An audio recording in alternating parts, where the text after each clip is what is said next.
Here in the music hall after the third day of GuitCon. I'm doing my short speech and then we hit off the panel talk. I wanted to remind you guys, I got few complaints today about it's being too loud in the hall. So please do not crank up the amplifiers, okay? Other guys want to do videos and stuff. And of course, guitar amps always crank through and destroy videos. Okay, so please do not crank up amplifiers. Thank you very much.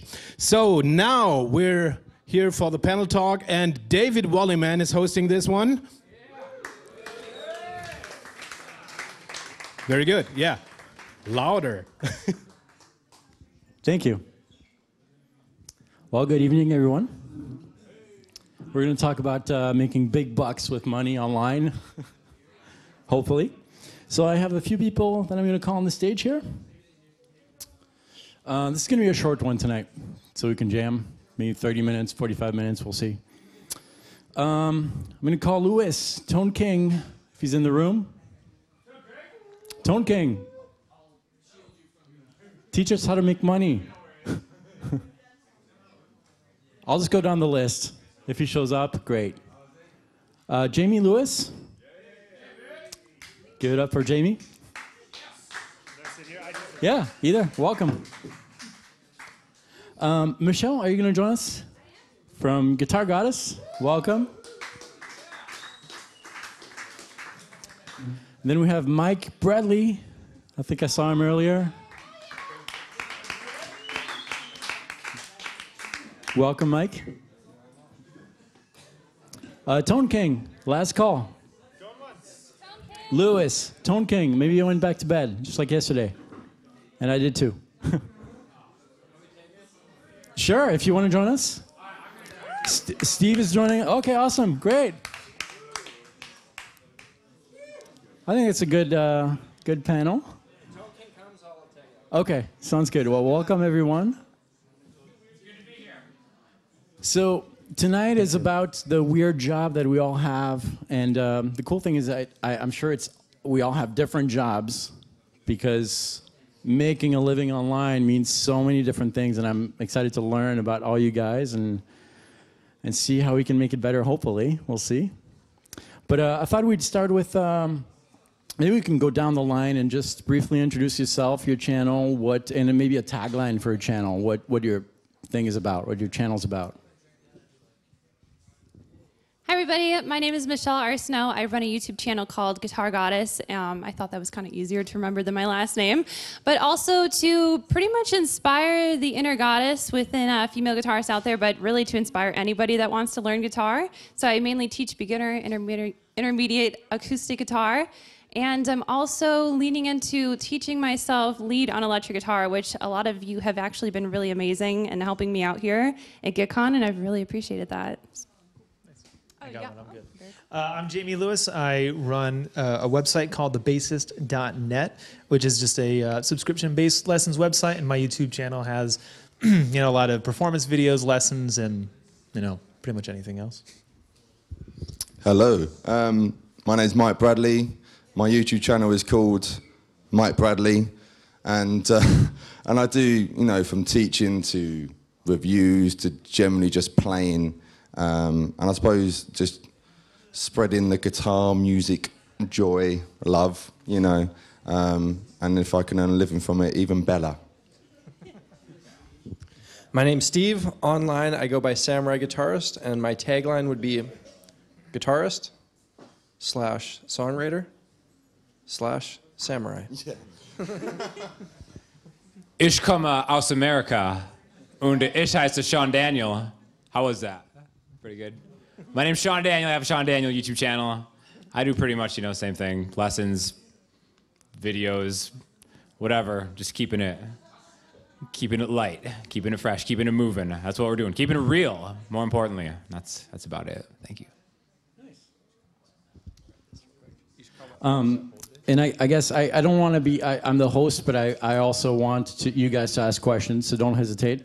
Because some of you saw me writing questions over there 5 minutes ago, so feel free. And for those who don't know, I teach theory, improvisation, guitar stuff online too.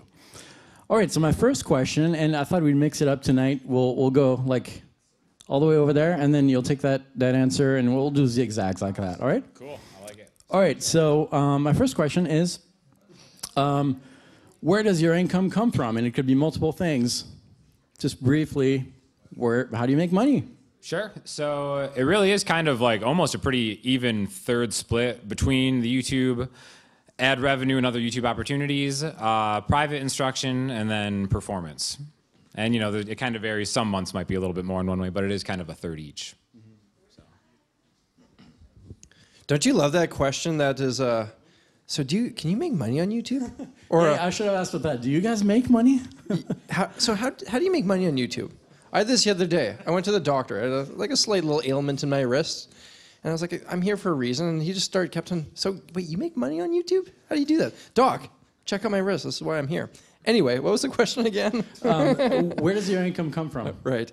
I guess now it's not, what I think was maybe a more interesting question to that is where did it come from 2 years ago when I was just at a small YouTube channel? And so what I did, I really tried to figure out a way to utilize what I was doing to generate revenue in a more traditional sense. And so I treated YouTube as kind of my platform for advertising other things that I did. One of those things was guitar lessons. At the end of every instructional video, I'd say, hey, if you guys want a personal lesson with me, hit me up at this email address. And so that opened up a lot of doors, and I could charge a bit more because they were actively seeking me out. And they weren't just parents trying to pawn off their kids for half an hour. These are people who wanted a guitar lesson from me. And on top of that, I used to use a thing called Fiverr.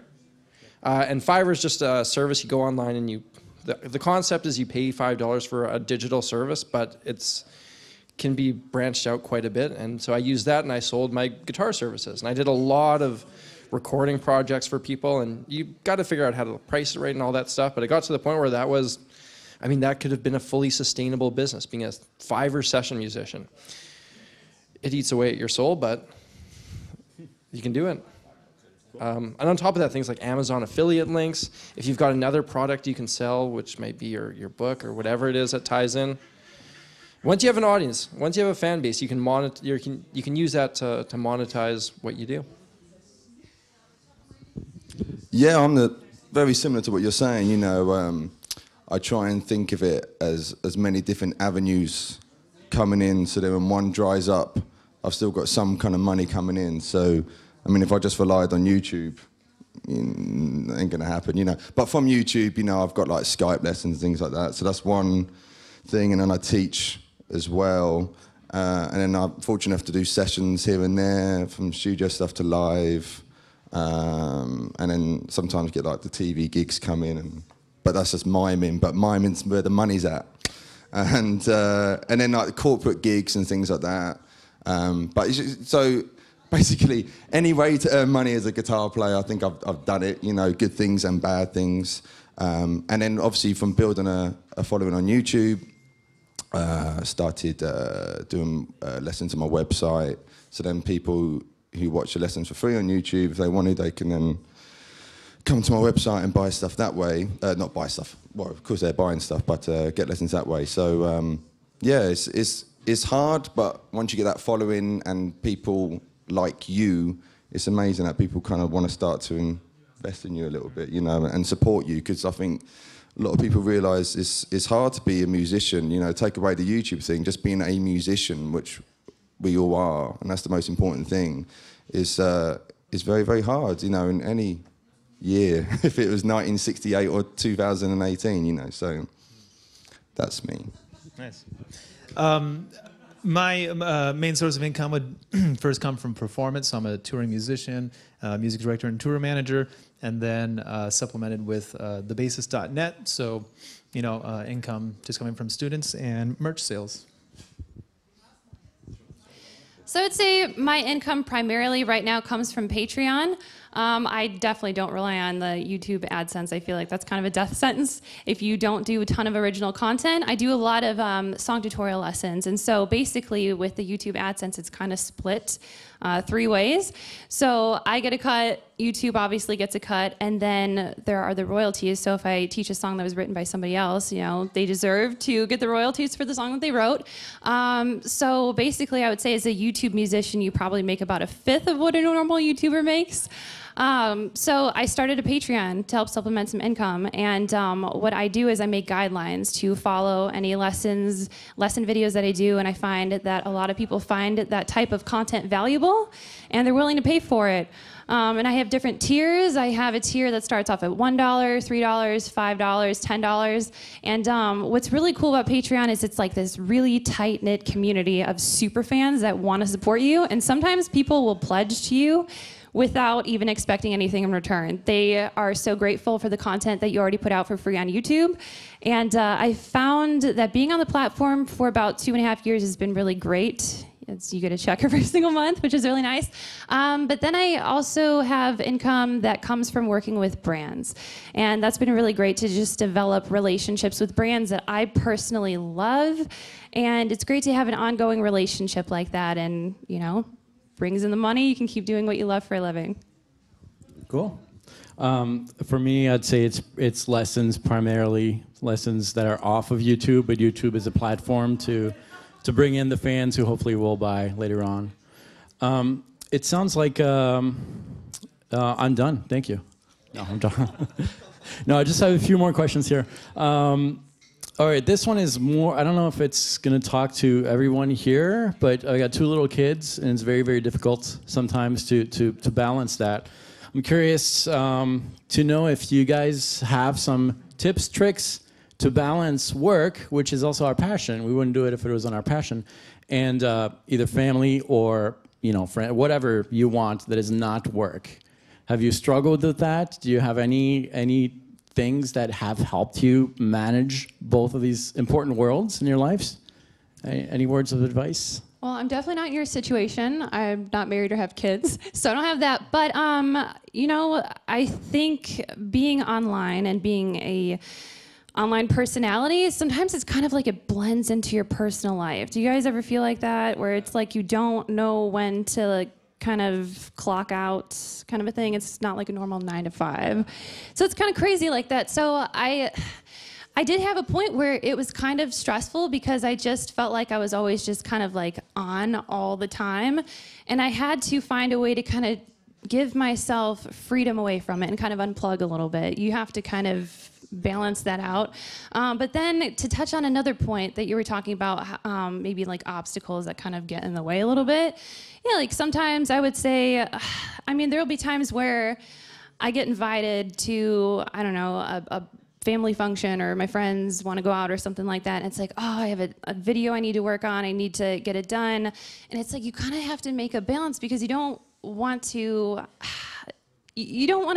take away from what you could be experiencing and having fun out with people that you want to hang out with.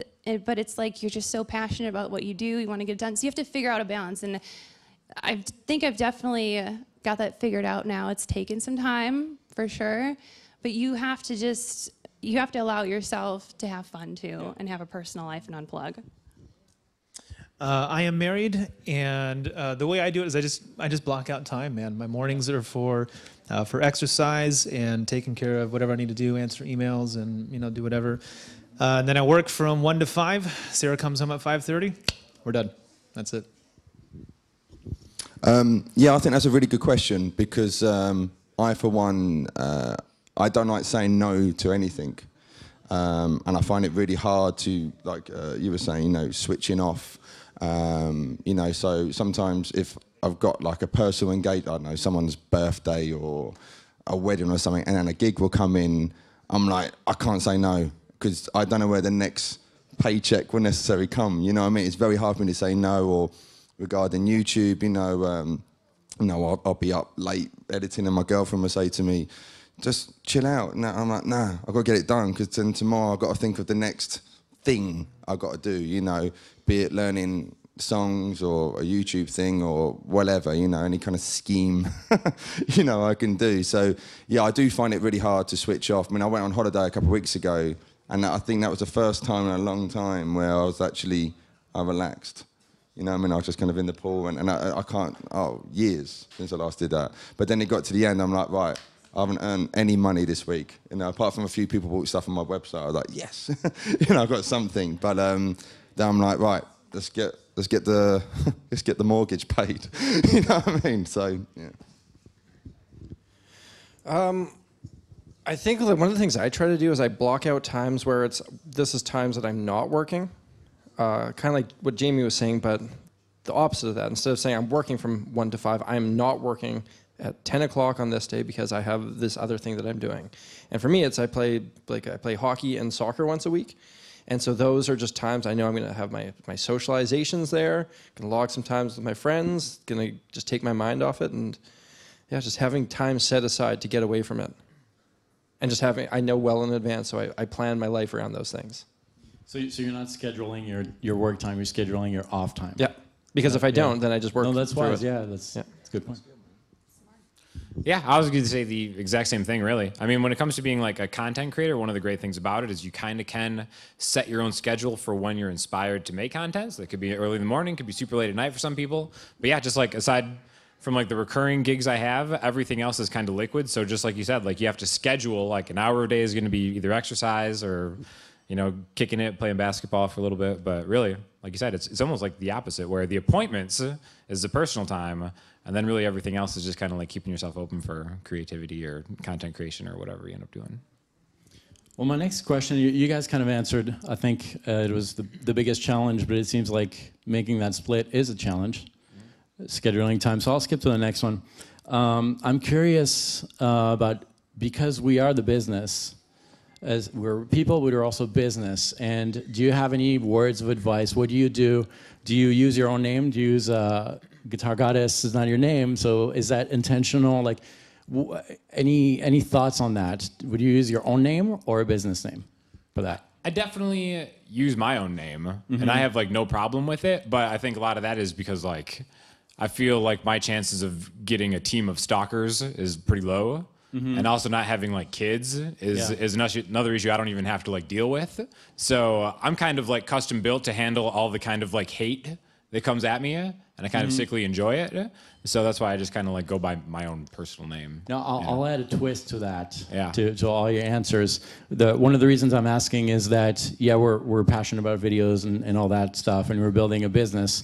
But you know, when I'm 80, I'm not going to want to do videos, and so I'm just wondering if you're thinking long term, like when you want to retire, whatever that means, can you retire under your own name or not? And maybe you can. Some brands have done it, but I'll just add that to the twist. I don't need an answer necessarily if you don't have one. Yeah, no, I mean, that's definitely it's a thought. An interesting thought, and that's not something that's like even in my mind. Yeah. Like I'm such a grinder that like I'm not even thinking about what's happening next. Like everything just comes at me so quick. It's like, oh crap, I got to go to Germany tomorrow. Yeah, like right, I should pack at some point. Or I got to host this live stream. Yeah, exactly. So which was planned weeks ahead. I know. So yeah, like I'm gonna retire. I'll just die eventually, and hopefully my legacy will live on and inspire the people of the future. Well, that's fair. Yeah. So I don't use, my name is out there, but I go by Samuraiguitarist, and that was very intentional from day one. I thought, okay, what can I do to build a brand? What's an interesting brand? Steve Onatera is just a guy's name, but a samurai playing guitarist. I was kind of thinking, well, that's something that one day when I do merch, that sells itself in a lot of ways. That's easy to design that. There's a lot of shtick that can come with that, and it's fun to me. So, yeah. Well, hearing that, I kind of wish I did do a brand name. So, but it's interesting because it was a couple of years ago, and this company approached me. It was like an online teaching school, and they wanted me to be like a franchisee. Is that the correct? Works for me. We'll go with that. We'll go with that. And I was like, yeah, cool. I'll get on board with it. And they wanted to pay, X amount of fee to kind of join on. And the money's, they take a percentage, and that's it, And then, so I joined up with them, and they wanted me to be by the phone all the time, but the phone wasn't ringing. And I had a week worth of gigs coming to go over to Nice. So I took it, and then I told them I can't do it, I'm going away for a week and whatnot. And they got a bit pissed off. And I was like, well, I'm not earning any money from you. I've got to earn some money. And then we kind of had a Skype meeting and whatnot, and they said, we kind of realised that you are your own brand. And that's made me think, well, yeah, Mike, I suppose I'm Mike Bradley, the brand myself, which is kind of weird to think of it like that, but I think you kind of got to be if you're self-employed a bit. But then what you just said, David, about when you're 80, and, you know, I mean, I'm not old, no, I'm 30, well, I'm 34, you know, I'm getting there, I suppose, but, you know, I think, as you just said, you know, what happens when I'm 64 or 74? You know, like, do I want to be going out doing the same old gigs I'm doing now, or doing YouTube? Hi, Mike Bradley here, here's how to play a pentatonic scale, or whatever, you know.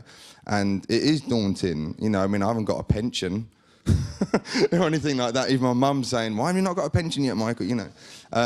But it's scary. It's a bit daunting because, you know, it's like October already. It's like, what the hell is this year gone, you know?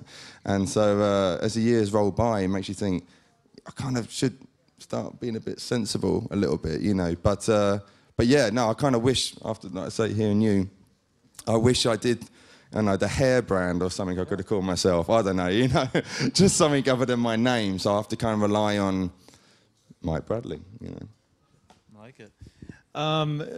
I always just went by Jayme Lewis. I think that is actually the YouTube channel name. I didn't even know what it was, honestly, because I'm a musician first and foremost. So if an artist asks, like, hey, I need a bass player, do you know one? I'd be like, yeah, I call the bassist. Like, no, they're not. You call it Jayme. You know what I mean? Like, that's the name that goes around. So I didn't rebrand the site and all that to thebassist.net until I think 2016. It was about a year ago. So all the content's the same as everything that I had for years, but it's just, you know, it's been rebranded with a new label and a new logo. So yeah, so I've never put any thought to, you know, having my name tethered to it and in fear of, you know, stalking or anything like that. I'm fine with it. You know, it's totally cool. Yeah, they'll be there. Yeah, no, it's all right. And then as far as, you know, worrying about the future and what that looks like, I mean, I just try to take care of that outside. 10% of my income right off the top goes into investments, and you know, you may not have a pension, but you can invest in 401ks and stock market, mutual funds, and all that kind of stuff. So I know I'm a bit young to talk about retirement, but it's important to do for the exact reason you're talking about, because yeah, you don't want to get to that point and go, oh shit, now what? You know, so it's important to think about early, you know. So my channel did not actually start off as Guitar Goddess. When I started YouTube, I was actually just posting covers, and it was this really embarrassing username, Michelle Sings at 89. I don't know how that kind of came about. That's what it started off as, and unfortunately, that is my forever URL. But when Google Plus came around, they allowed you to kind of change your channel name, which was really cool. And so I'm like, what could I change this to? I'm like, guitar something, Guitar Goddess, yes. And so, I don't know, I just really didn't want to go by my name. I like that it kind of gives me a little bit of privacy. That is kind of nice. I like that. But I do get some flack for it. And you know what? You got to own it. You got to own the brand. And the thing is, there'll be some people, a lot of people understand. They understand the whole Guitar Goddess thing, but there'll be some people that come on my videos and they're like, Guitar Goddess, you must think that you're some amazing, just over-the-top guitarist out there. You must think you're so great. You must, you know, you're so full of yourself. And I make a point on my channel to really just show that I don't think that of myself. I actually did something kind of scary earlier this year. So I'm known for teaching. I'm a rhythm-based acoustic player. That's my comfort level. And that's what I've been teaching for several years on YouTube. And so I did something very vulnerable and very risky this year. I put out a video of me playing electric guitar and just sucking horribly at it. So basically, like I said earlier, I'm trying to teach myself lead on electric guitar. And I wanted to show people that no matter what level you're at, no matter how much experience you have, you can still feel amazing doing what you're doing. And so I want my audience out there to just be inspired. And so I really feel that the Guitar Goddess thing is amazing. I have a lot of females that really resonate with it, and I think that's cool because the guitar community, I think as we know it on YouTube, doesn't have a lot of female representation, and so they bond to that, and it's really cool. And then I have a lot of dudes in my community as well, which is amazing because I didn't think a lot of guys would want to follow my channel because I started off teaching a lot of Taylor Swift, but I branched out a little bit. My all-time favorite. Yeah. No, that's So, great, yeah. but so that's the brand. But as you were also inquiring about the future, I've definitely thought about that because ever since I was really little, my dad's just kind of ingrained in my mind to just save money for the future, be prepared. He was kind of skeptical at first about me doing YouTube full time. He was like, well, how are you going to make a living doing this? You don't have a company that's going to give you insurance or a 401k. You know, you don't have a security net. So it was actually kind of a struggle at first to kind of prove it to him. And he's very supportive. He's so supportive. Now he's just like, he's always asking me, how many subscribers do you have? Or like, who are you working with? Or what video are you doing? He's a huge fan. Not that he wasn't ever before, but he's just always been like, you need to think about the future. And so he's helped me with like investments and things like that. And just making sure that I'm set up for the future, so that way, you know, I can retire successfully. But I think I'm in the works right now of creating evergreen content, products that I can sell, and I would definitely like to grow as a brand and have a line. And so then hopefully one day, if I feel like I want to, I can retire. Yeah, definitely. This is a good segue because I was thinking about, so we're talking about the future. Most of our audience is from YouTube. That's where we gather the customers and all that. Here's a scenario. YouTube stops tomorrow, dead, doesn't exist anymore. Do you guys have a backup plan? Any ideas? How do you continue your business without YouTube? Do you have anything in mind? And maybe it's no, but I'm curious. So this is something I've definitely thought of. You should definitely not put all of your eggs in one basket. And so I think it's important to grow across many social channels. So I've also been using Instagram quite a bit. And then more so getting into Twitter too. I think Twitter is still very much alive. And I'm trying to do the Facebook thing because I've noticed some really great things for business on Facebook. I'm still trying to figure that whole thing out. They've done a lot of changing on the platform. But definitely not putting all your eggs in one basket on YouTube, because what if it does go away one day? What are you gonna do? So the one thing that I am working on right now is building a home base for myself, my own social media platform, AKA a website, because that you have full control over. Nobody can take it away from you. Nobody can set up an algorithm and take away chronological order or whatever. There's no likes or any engagement type analytical data. It's just, if you can drive traffic there and have customers, it's all yours. It's all yours, and so that's what I'm working on right now. That's good, yeah. Jayme? Yeah, that's precisely what I do. My very little of my content is on YouTube. The majority of it is hosted on a private server at thebasis.net. So if YouTube went away tomorrow, I would have less people coming to thebasis.net, but yeah, I'd be fine for that reason, exactly, yeah. Oh, I would certainly, I mean, regarding social media, I would say the next best thing to YouTube is Instagram, I think, for people like us. Because it's a video thing, but it's that 1 minute, you know, what can you do in 1 minute, you know? And so I would certainly do that, but you're still under someone else's umbrella. They can check, when everyone talks about the algorithms and stuff like that, you know, you're still under their umbrella. They can change everything anytime. So just like you two were saying, having your own website, yeah, you won't get as much traffic as, you know, having X amount of followers and views, whatever, on YouTube. But at least, like you just said, you're in control, you know. And then personally, just like with Sean, I don't just do YouTube. You know, I teach guitar privately, and also my main thing is as an artist and also as a session player as well, you know. So I still have that to fall back on, you know, because I still class myself as a musician who happens to base his living on YouTube, you know. So yeah, just still my craft, but yeah, I'll definitely take stock what you two are saying about the website, definitely, for sure. I'd like to say sorry, I thought of something just quick. I think also you have to keep in mind that if you did it once, you can do it again. And it's not just YouTube, but I mean, I had a professor in college, Dr. Kopsky, who had 2 doctorates. They were both in music. They were both in the same exact field, but he got one in another country, and when he came to America, they stripped him of it. So he just got another doctorate. So he was a professor, and then he had nothing, and then he was a doctorate, and he's a professor again. You know what I mean? Like, okay, I mean, it sucks that he had to do it again, but You just do what you have to do, and you know, if you have the strength to get through it, you'll have the strength to do it again, and you'll figure it out. Maybe it won't be YouTube, maybe it won't be music videos, but it'll be something because you're good and you know what you're doing. You know. I'm very reliant on YouTube, and I need to be more on top of this. And you know, I got just the words for you, my man.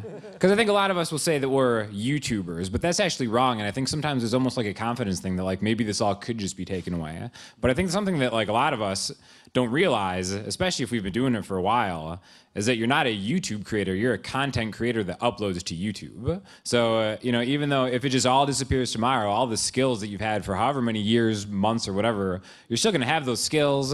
You know, I think most of the people up here, the personality more so than even like a lot of like the skill and the presentation is what like has built an audience, you know. So kind of like you guys said, that those people will follow you. There's going to be some way to connect with the people that you know, and there's always going to be a way to like translate those skills into any other area of life. And that's the cool thing about YouTube is like you hone so many different skills at once. And kind of like the spirit of this panel even is the entrepreneurship, and how it's not like I'm not just getting good at playing. I'm not just getting good at editing video. I'm not just good at always like thinking outside the box, coming up with creative ideas. It's a little bit of everything. And I think like what better training ground could there be to really kind of like launch into any other facet of the workforce. So I think all these skills are something that you know, a prospective employer would find really valuable, and just having events like this to network and like make other connections in case there is like a different direction we want to go to. Like most of the week I've been really trying to like bro down with Andy Pitcher so I can be Red Panda employee number 5 if things don't work out. So that's just kind of my thought on it. Oh, that's great. I'll just add to all this emails. I don't know if you guys use them, but that's been a very big key to my business, collecting emails, because you can use them later on, unless email goes down in the world, but hopefully not. Well, yeah, right. Right, no Gmail. All right, we're going to keep it short because we're going to jam tonight, but I have one last question. For people who are watching this and kind of want to live the dream we're dreaming, who kind of want to do what we're doing in one way, do you guys have a tip? Or if you could look back to young you starting this thing, so, could you tell yourself something? Don't do this. Like just a tip. Well, maybe just something that people don't realize is when you are on like a scheduled content creation type, you know, schedule, it's something that you're for me personally, I'm always thinking about it. It's not really like a 9 to 5 thing, even if those are like the work hours. It's just like anytime you're out doing anything, like there's inspiration all over the world that you can like gather. So if it's more than just all right, send up the cameras and like doing stuff. So much of what I do for my channel, like the work is just being inspired and kind of like just trying to come up with ideas and just like maybe seeing things in a different way, and then just trying to figure out how to like put that into like a video form that you can kind of like connect with somebody. So I think something that I just didn't even really anticipate when I first started out was like most of the job to me is just coming up and thinking creatively. The actual like once the camera's on, the hardest part has already been done. You know, it's just like you just get in the routine, make a video, edit it. Like I almost feel like I can do that in my sleep at this point.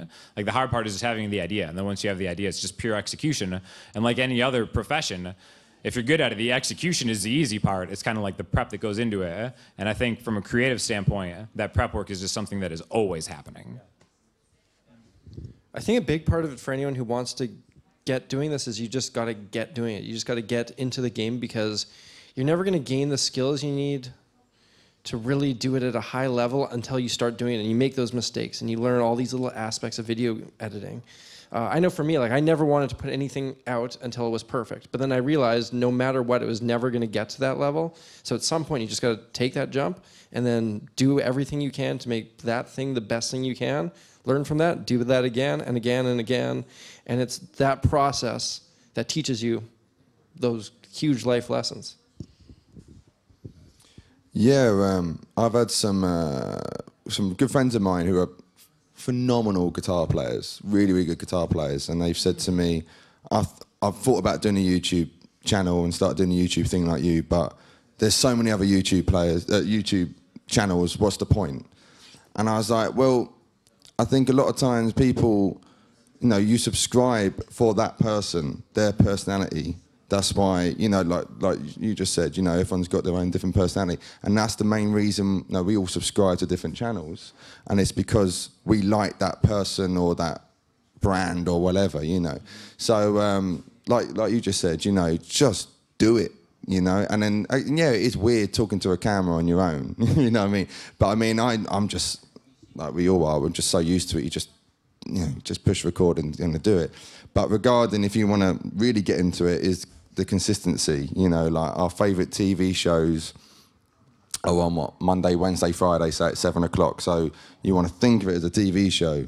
So you want to be on, you know, Wednesday at 2 o'clock. And then the more you do it, you don't even have to keep saying it. People know you're going to be on at 2 o'clock because they, you know, a regular viewer, they know to tune in because this is the new TV. You know, kids, they came from school. You know, when I was at school, you put the TV on. Now they put their iPads on or computers, whatever, and they watch YouTube. That's what they do. Their subscription box is full of their new TV shows, and they sit and watch that. So that's what I would say. Treat it as a TV show. If you're doing one a week, if you're doing one a month, just do it the same time on the same date once a month, you know. And the more you do it, your personality will come out, you'll be more confident, and you'll be a millionaire. I could be a millionaire? I'd say, I'll say two things. The first one is that the why is just as important as the how and the what. So, like, I look at it as like, why did I get into music? Why did any of us get into music? No one's answer is money. No. Right? I mean, all of us, like, we're infatuated. Well, hopefully your answer wasn't money. If so, you're in the wrong industry. You know what I mean? Like, you like music first and foremost. That's why you picked up the guitar or the bass or the drums or whatever it is. And then after you've been playing for a while and you got good at it and it led to something, led to another thing, you're like, oh, I can make a living with this, you know? But that wasn't reason number one. So I'd say first and foremost, if you're going to do something, it has to be because you just love it, you're passionate about it, and you would do it anyways, even if nobody paid you for it. You know what I mean? In fact, like, my first gig that I got paid for, I was 23. Up until that point, I paid money to gig. You know, I went to school. I gave them thousands of dollars so that I could play. You know what I mean? Like, it's backwards. So that's what I'm just saying, is the why is the most important thing. So just make sure you're really, really passionate about it. Otherwise, you're going to hate doing what you do eventually. And the second thing, what was it going to be? Oh, the second thing I would just say is just try to capitalize on try to capitalize on things that you're just going to do anyways, right? So, for instance, I'm wearing a shirt that I made. So when I do my videos, I got to wear clothes, don't I? Right? So I might as well make it a shirt that I produced, and then a little card pops up and says, hey, you like the shirt I'm wearing? You can buy one right here, you know? Right. Like, exactly. Like, why would I wear somebody else's shirt and advertise for them when I could just do that for myself? So, like, the more of those types of things you can think of, like, I was going to do this anyways, how can I make that work for me? Either monetarily in a sale or just like a piece of content that goes out there with a hashtag that, you know, does something. Just try to make everything that you do work for you in as many ways as you can. I really love the first part about what you said about the why, because if you have the passion, that's the fire for you to just start and keep going, even though there's hurdles and obstacles along the way. And I also love ditto to everything everybody on this panel just said, because they were all well thought out answers. Something that I would really like to add is, on an entrepreneurial level, give without expectation. Don't look at every single opportunity as, how can I benefit from this? How much money am I going to make? What am I going to get out of this?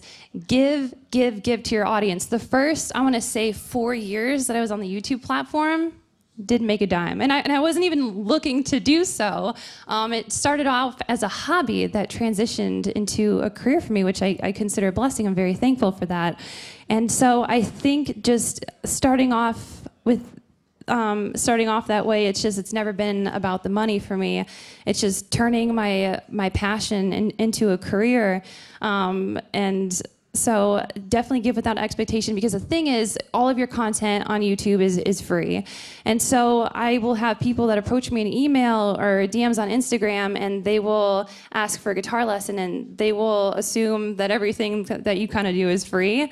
So kind of becomes tricky when you want to pitch something, a sale, and I would suggest not trying to make a buck right away if you start a YouTube platform. Kind of just give value to people and genuinely give value to people. I feel like if you're passionate about what you do, you'll just give without expectation, and you'll want to help people out there just better themselves or better whatever skills that you're trying to help them with. And I think if you do it with a genuine attitude and you're just passionate, I feel like there's no reason why you can't succeed.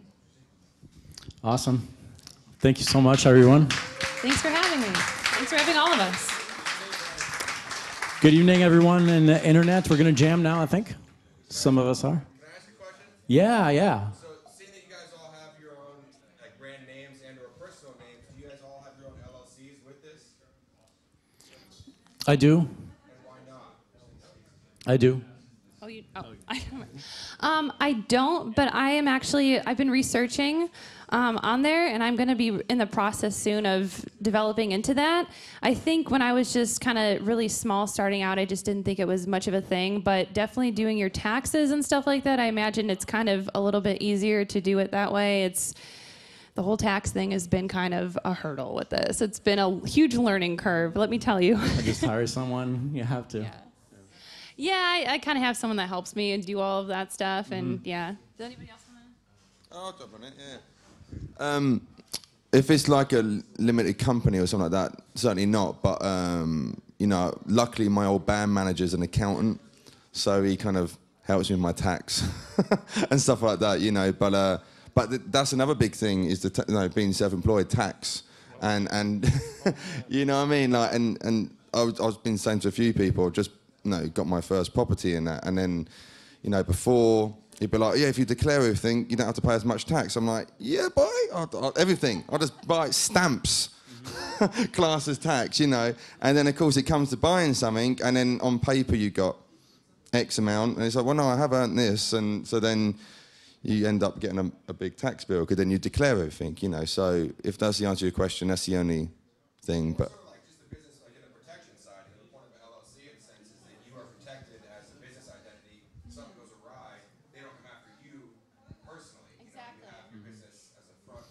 then no, I don't have that. Yeah, I've never heard of that, but I think that might be an American thing. Because both me and him both looked at each other and said, "What?" MLC. I don't know. It could be. Yeah. LLC. Incorporating. Oh. I think it's like It's an American. Yeah, limited. LLC. Yeah, cool. Limited liability. God save the Queen. I'll tell you one thing about taxes. Canadian tax laws are not friendly to the self-employed. Oh man, that was a shocker. There's taxes in Canada? Yeah, how do you think we pay for our health care? Independent contractor is how I file. But honestly, it is something that you should think about. Like there's, I don't know, like Marty Shorts is a great example of, like one of the OGs who kind of had a bad run of not really being prepared, of being in control of his own identity. So I do think it's something that, should be thought of. I'm kind of lucky enough that I have people in my family that are better at finance stuff than I am, that I can just kind of, like you said, like my uncle's an accountant and he, files my stuff as self-employed. But I have not seen an advantage to doing like an S-Corp thing or an LLC thing, but I think that probably is a little bit different for everybody, depending on kind of the content they produce and stuff like that. I was going to add one thing that I just kind of thought about that tied into an earlier discussion about brands and maybe things you might have thought of doing differently. I thought about maybe at one point it might have been better to do, instead of branding myself as the guy who does the YouTube channel, maybe have something a bit more not personality based in the name, because say one day I don't want to do this anymore. I can't sell my YouTube channel to someone else who will be the next Samurai guitarist. Instead, maybe if it was just hypothetically the Music Theory channel or something else like that, never branded as I am the channel. It's more of an overarching idea. One day, if I don't want to do it, I could sell it to someone and they could do what they wanted to do with it. But that's just not an option when you are the entire brand. So just a thought I had on that front. Oh yeah, I was gonna say when you were asking about the LLC, yes, but not for this company. I own a brick and mortar school just outside of Los Angeles called the Lewis Music Academy, and yeah, that is an S corp, and so yeah, everything gets funneled through that. Save on taxes, and there's a whole bunch of benefits for it. But for this particular business, it's just not advantageous yet. A lot of people make the mistake of making that jump too early, and I think it varies by state. California is a really shitty one, so you just got to check with your tax preparer, and you have to, give them a whole bunch of documents and all the numbers and stuff. Be like, hey, does this work? Is this a good idea? And hopefully they'll be able to help you out with that. Good question. I don't know if we really have time for any more questions, but if we do, if we don't, we're done here. Thanks so much. Let's play.